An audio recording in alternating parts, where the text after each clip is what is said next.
Hello students, आज हम लोग बात करेंगे मल्टीपल इनपुट और मल्टीपल आउटपुट सिस्टम की। क्योंकि अभी तक जो आपने जो भी कंट्रोल सिस्टम पढ़ा था उसमें हमने सिंगल इनपुट और सिंगल आउटपुट सिस्टम पढ़ा था। आज हम लोग बात करेंगे कि अगर मान लीजिए एक से ज़्यादा इनपुट हो किसी भी कंट्रोल सिस्टम के, तो उसका आउटपुट जो है कैसे हम कैलकुलेट कर सकते हैं। ठीक, so today we start with multiple input, multiple input, multi output, multi output system.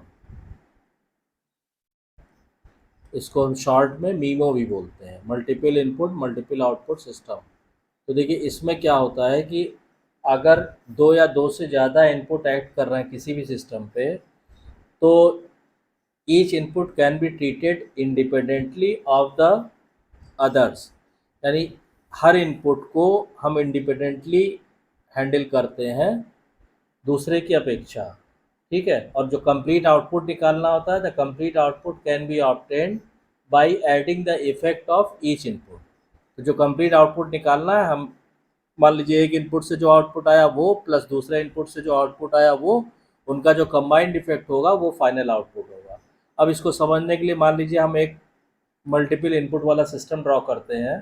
तो मल्टीपल इनपुट वाला कंट्रोल लूप सिस्टम आप ड्रॉ करेंगे तो देखिए ये क्या हो गया, ये आपका, जैसे हम लोग पिछले लेक्चर में देख चुके हैं, ये आपका एक समिंग एम्पलीफायर हो गया। यहाँ से हमने एक इनपुट दिया यहाँ पे R1S।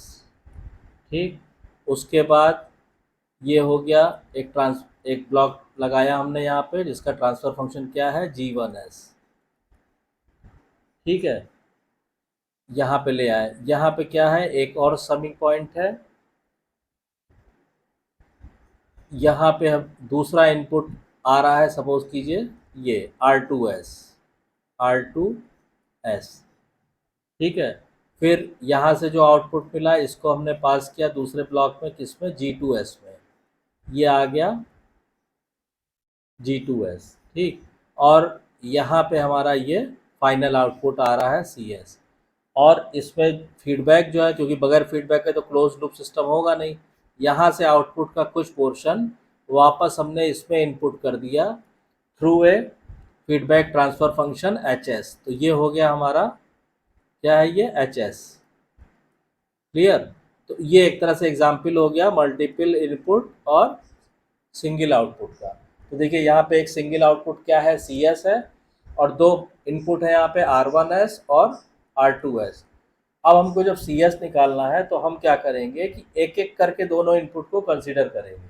ठीक, जैसे मान लीजिए हमने कहा कि पहले स्टेप में हमने क्या किया, स्टेप 1 में हमने R1S को 0 मान लिया। ठीक है, R1S को 0 अज्यूम कर लिया, अज्यूम। ठीक, तो इससे क्या होगा, इससे देखिए R1S 0 आप कर देंगे तो सीधा सीधा CS क्या आ जाएगा, C2S हम इसलिए लिख रहे हैं कि this is the CS, this is the output CS by the input R2S, इसलिए हमने इसको C2 लिखा है। तो इससे आप कंफ्यूज मत होइएगा। तो ये कितना आ जाएगा, ये सीधा सीधा आ जाएगा G2S upon 1 plus G1S, G2S और HS। और जिसको ये मान लीजिए कैसे आया ट्रांसफ़र फंक्शन नहीं समझ में आया तो प्लीज़ वो पीछे की ट्रांसफ़र फंक्शन की वीडियो देखिए ब्लॉक डायग्राम वाली, तभी आपको क्लियर होगा। अगर आप रेगुलर व्यूअर हैं, रेगुलर स्टूडेंट हैं, तो आपको कोई प्रॉब्लम नहीं होगी। ठीक है, ये आ गया पहली इक्वेशन। अब स्टेप 2 में हमने क्या किया, स्टेप 2 में हमने R2S को 0 मान लिया, इसको हमने 0 मान लिया। तो अब R1 की वजह से जो आउटपुट आया उसको हमने लिखा C1S। ठीक, तो C1S अपॉन R1S बराबर कितना हो जाएगा, ये आ जाएगा आपका सीधा सीधा G1S into G2S divided by 1 plus G1 G2 HS। तो 1 प्लस G1S G2S और HS, ये दोनों आ गए। अब आप क्या करेंगे, आपको फाइनल जो CS आउटपुट चाहिए वो क्या होगा, वो इन दोनों का एडिशन होगा। ठीक है, तो अब यहाँ पे आप लिख सकते हैं कि hence CS is equal to C1S plus C2S। ठीक है, तो सिंपली आप क्या करेंगे, इन दोनों को आप ऐड, तो C1S क्या आया था, C1S आया था G1S G2S इंटू R1S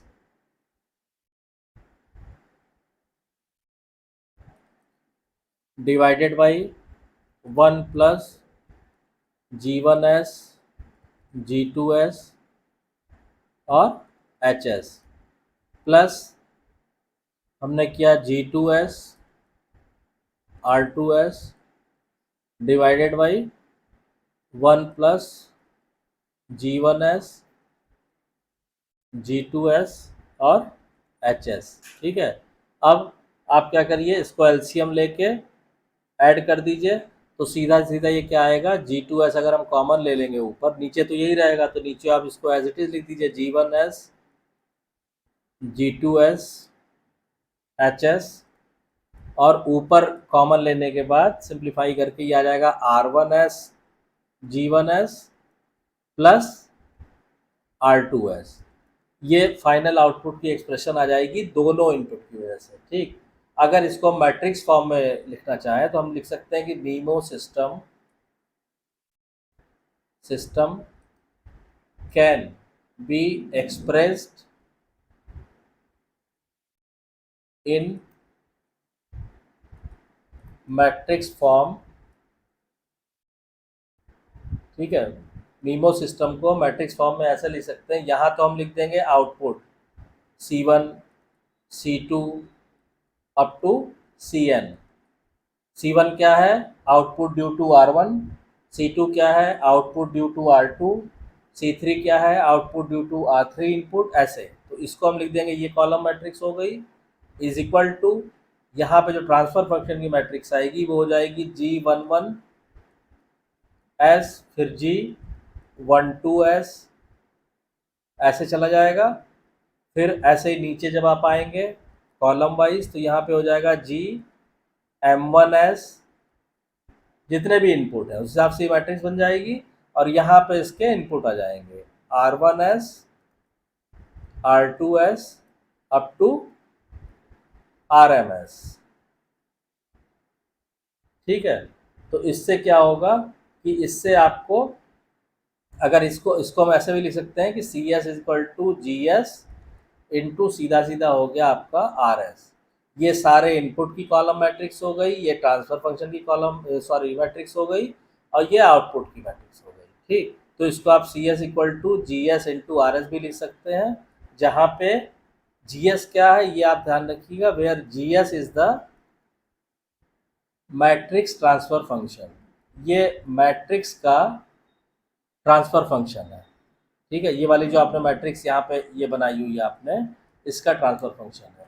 तो आई होप कि आपको ये क्लियर हो गया होगा। अगर इसमें कुछ भी कंफ्यूजन है तो आप कमेंट लाइन में कमेंट करके पूछिएगा, तो इसको और एलोबरेट कर देंगे। हालांकि इसमें इतना टफ नहीं है कि आपको ये क्लियर ना हो कि ये हमने क्या डिराइव किया है। बस इसमें ये ध्यान रखिएगा, जो हमने 1 से लेकर M तक लिया हुआ है, ठीक है, तो यहाँ पे एक चीज़ ये है कि जो G11 G1 G21 G31 ऐसी GNM ये आएगा NM।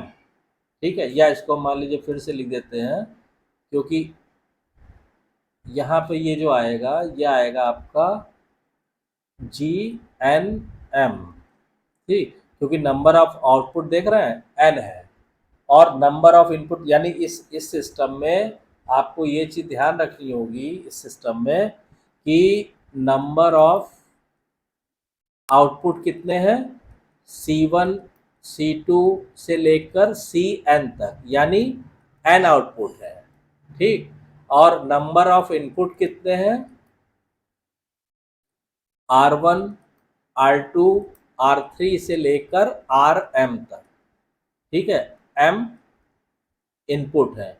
तो अब इसमें मेन आपको जो ध्यान रखना है, ये तो क्लियर हो गया, यानी कि जो कॉलम मैट्रिक्स है C1 C2 up to Cn, ये जो आउटपुट की कॉलम मैट्रिक्स है, इसका ऑर्डर क्या होगा, ये n इंटू 1 की मैट्रिक्स हो गई, n रो 1 कॉलम, ऐसे इनपुट में कोई दिक्कत नहीं है। इनपुट क्या है, R1 R2 up to Rm, यानी ये हो गई आपकी m×1 की मैट्रिक्स, इसमें कोई प्रॉब्लम नहीं है।